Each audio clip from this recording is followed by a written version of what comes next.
Olá, estamos começando o programa Nosso Direito, que tem a proposta de discutir temas jurídicos de interesse de toda a sociedade. O programa Nosso Direito é produzido pela TV Uniara, em parceria com o curso de Direito aqui da Uniara, e agora também transmitido pela TV Educativa de São Carlos. Nós estamos recebendo neste programa de hoje, o último programa aqui de 2008, a honrosa presença de um ilustre professor desta casa, que é o professor Dr. Sérgio de Oliveira Médici. O professor Médici, ele é titular da cadeira de Direito Penal aqui do curso de Direito da Uniara, é mestre e doutor pela USP e professor de vários cursos de pós-graduação, inclusive da Escola Paulista da Magistratura. É advogado e atualmente vice-prefeito da cidade de Araraquara. Nós vamos conversar com o professor Médici sobre a questão da criminalidade de uma forma em geral, a lei penal e até onde essa legislação pode contribuir para a redução da violência que estamos enfrentando nas cidades, no estado e no país como um todo. Professor Médici, mais uma vez, obrigado pela presença do senhor aqui no programa Nosso Direito, o senhor que sempre nos atende com muita determinação, alegria, dedicação e com muita honra, que a gente sabe que o senhor tem uma agenda toda apertada.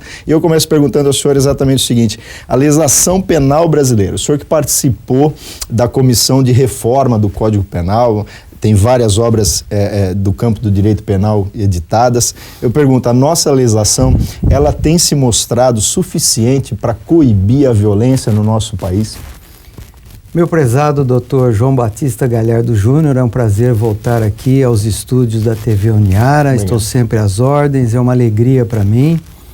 E respondendo à sua indagação, eu diria numa frase bem curta, bem simples, que a legislação penal brasileira é uma mentira. O Código Penal brasileiro é uma mentira.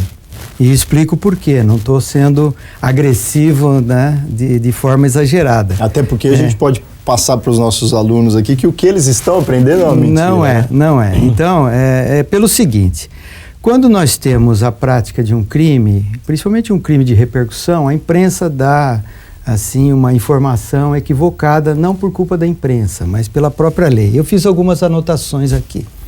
Vamos pegar um crime bastante comum, bastante frequente, que é o furto, que é aquela subtração da coisa alheia sem violência, o furto.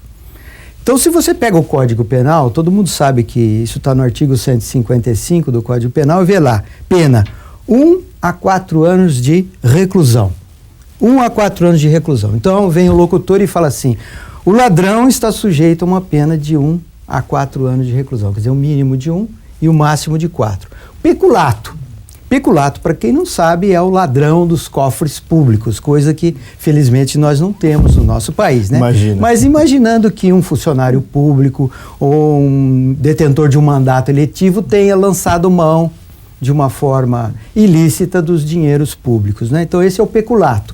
Pois bem, o peculato está no artigo 312 do Código Penal e a pena prevista é de 2 a 12 anos de reclusão. Muito bem, então isso é um impacto, né? Falar, vai ficar 12 mínima, anos na cadeia. 2 anos, pena máxima, 12 anos. Por que isso tudo é mentira? É mentira porque depois nós temos, primeiro, a Lei 9.099.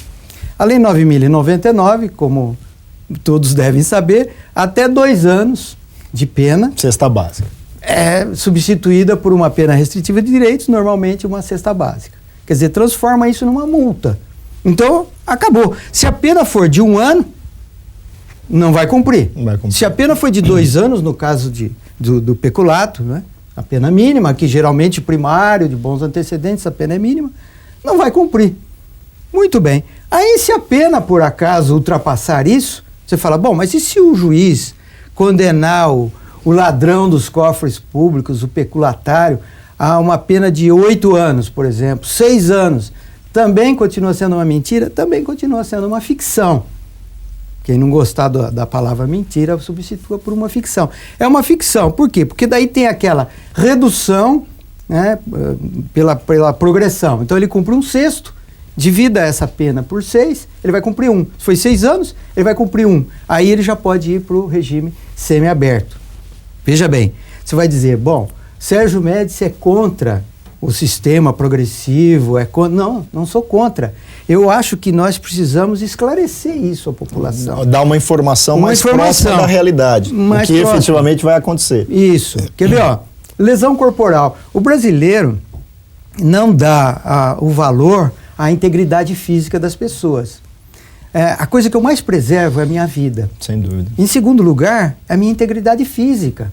Então, eu acho que o crime de lesão corporal é um crime grave. Grave.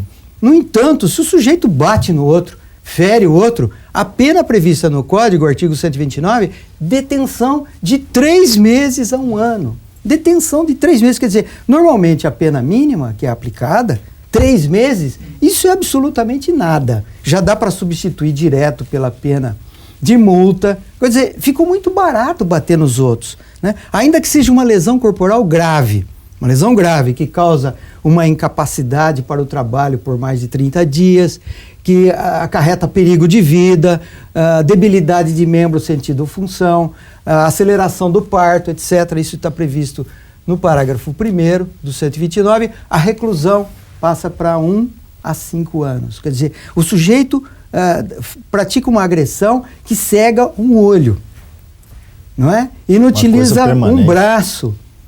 E a pena é 1 ano. Entendi. 1 ano. É pouco, é muito gente. Brando, é muito pouco. Brando. Aonde que eu quero chegar com isso? Eu quero chegar com isso na situação que nós temos hoje. Porque pena, desde que o mundo é mundo, tem praticamente 2 sentidos. A prevenção e a recuperação. Existem várias teorias, várias ideias, várias propostas, mas basicamente é isso. Prevenção de que jeito? Prevenção no sentido de que a pessoa não faça isso com medo, com temor, ou se quiserem, com respeito à lei. Isso é assim na parte moral, é assim na parte religiosa. Por que nós deixamos de fazer alguma coisa? Porque é pecado, diga o nome que der à sua religião, né? Porque contraria a minha moral, a minha formação familiar que eu tenho. Quer dizer, eu não faço porque dentro do meu íntimo eu sei que é errado. Isso se chama respeito. Respeito. Então, no sentido genérico, para não misturar moral, religião com a sociedade, então o Estado faz o quê? O Estado traz a punição. Então, quando eu vejo lá no Código pena 6 anos, 10 anos, eu me atemorizo, eu passo a respeitar a lei e não faço. Isso é uma forma de frear, de conter os ímpetos do ser humano. Agora, será que essa ideia está sendo absorvida, digamos, pelos criminosos, professor Mendes? Porque, como o senhor bem coloca, a sociedade, de alguma maneira, quando vê o legislador fazer essas alterações, por exemplo, recentemente houve uma alteração na questão do crime de pedofilia, aumentando a pena, etc. Mas esse comércio da pedofilia, que é internacional, que é mundial, gera tanto dinheiro que eu não sei se essa mudança vai desestimular o criminoso. Como é que o senhor enxerga isso? Eu não acredito. Eu acredito que isso seja medida demagógica, de ímpeto, e normalmente o legislador brasileiro tem agido assim. Eu digo que os nossos deputados federais e senadores assistem ao Fantástico no domingo à noite e na segunda-feira vão para Brasília e querem resolver o problema, não é? Então, diante daquele apelo, daquele sentimento popular, né? Então eles vão fazer uma lei para tentar resolver o problema no ímpeto ali. E não é isso que vai resolver, mudar. Não vai mudar.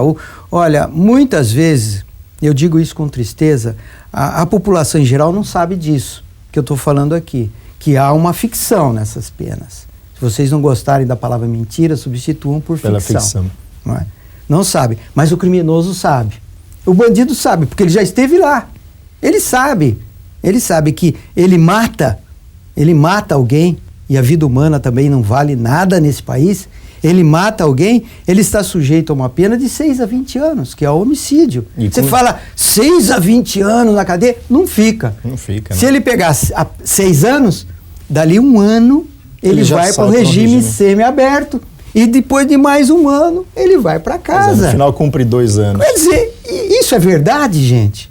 Isso é correto? Agora você vai dizer, bom, ele quer o quê? Pena de morte? Não quero pena de morte. Quer prisão perpétua? Também não. Eu quero um sistema que seja verdadeiro. Seja verdadeiro. Eu não posso ter uma lei que na parte especial diga, a pena é essa, e vem a parte geral e fala, a pena não é essa. É até contraditório, na verdade. Há uma contradição muito grande nisso. Sem dúvida. Bem, mas nós vamos fazer um rápido intervalo e voltaremos daqui a pouco com a segunda parte do programa Nosso Direito.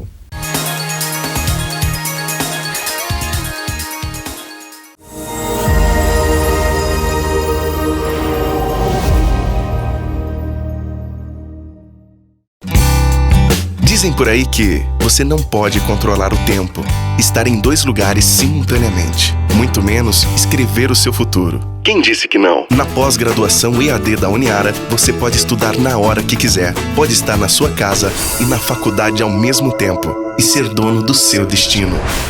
Pós-graduação e evolução, à distância de um clique. Acesse uniara.com.br.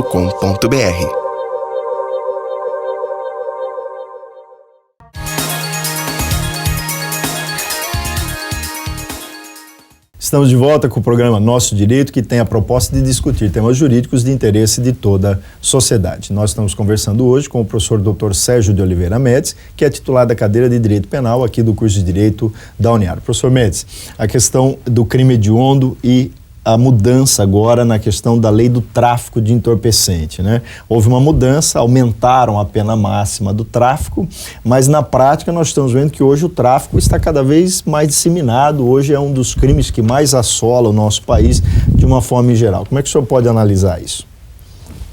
Essa lei de drogas, a 11.343 de 2006, também traz uma ficção. Foi vendida a ideia de que aumentou a pena para o traficante, que essa era a preocupação, né? A pena mínima pela lei anterior era de 3 anos e a pena máxima passou para 5 anos. Então, por que é uma ficção? Então você fala assim, bom, então aumentou. Era 3, passou para 5. Por que eu digo que não aumentou? Mas 3 não é menos que 5, não é? Sim. Só que tem um parágrafo 4º no artigo 33 que diz que se o criminoso, o traficante, for primário, tiver bons antecedentes, etc., a pena pode ser reduzida de 1/6 a 2/3. 2/3. Bom, então vamos fazer a continha. Se nós fizermos a redução máxima, que é de 2/3... Aplicando o mínimo, que seria 5 anos, a pena de 5 anos vai ser reduzida para 1 ano e 8 meses. Então, essa é a verdade. Essa é a verdade. E a grande maioria dos casos... Não havia isso na outra lei. Então, a outra lei era 3 anos, não tinha progressão, era 3 anos. Eu vi muita gente condenada por tráfico de entorpecente, cumprindo os 3 anos na íntegra.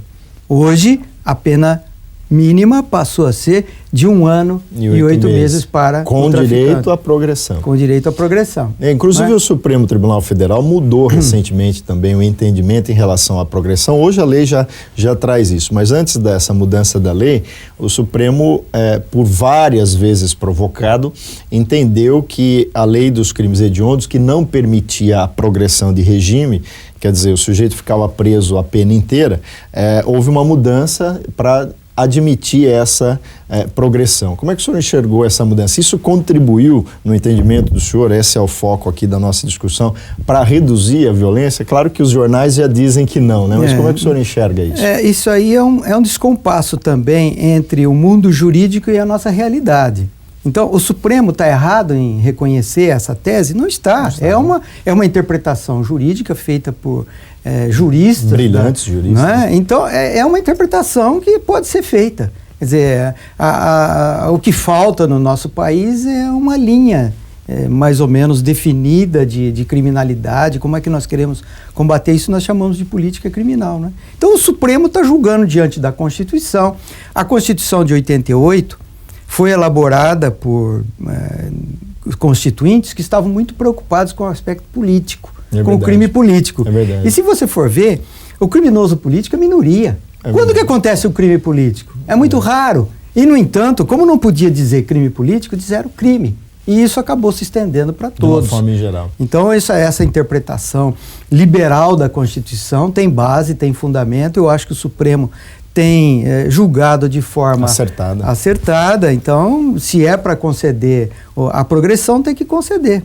Né? Então, nós temos outras ficções, viu, doutor João? Nós temos uma ficção no artigo 75 do Código Penal que fala que a pena máxima a ser cumprida em qualquer crime é de 30 anos. Quer dizer, ninguém pode ficar preso... Mais do que 30 anos. Mais do que 30 anos. Isso... Não conheço ninguém que ficou. Mas quando o Código foi redigido, lá em 1940, a expectativa de vida do brasileiro não passava de 50 anos. Então, faça a conta.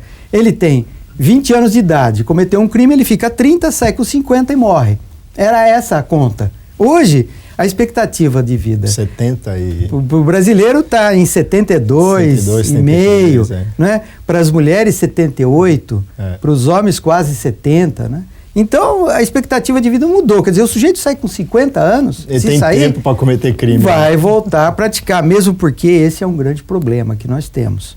O sujeito sai da cadeia, eu costumo dizer assim, de uma forma irônica, né?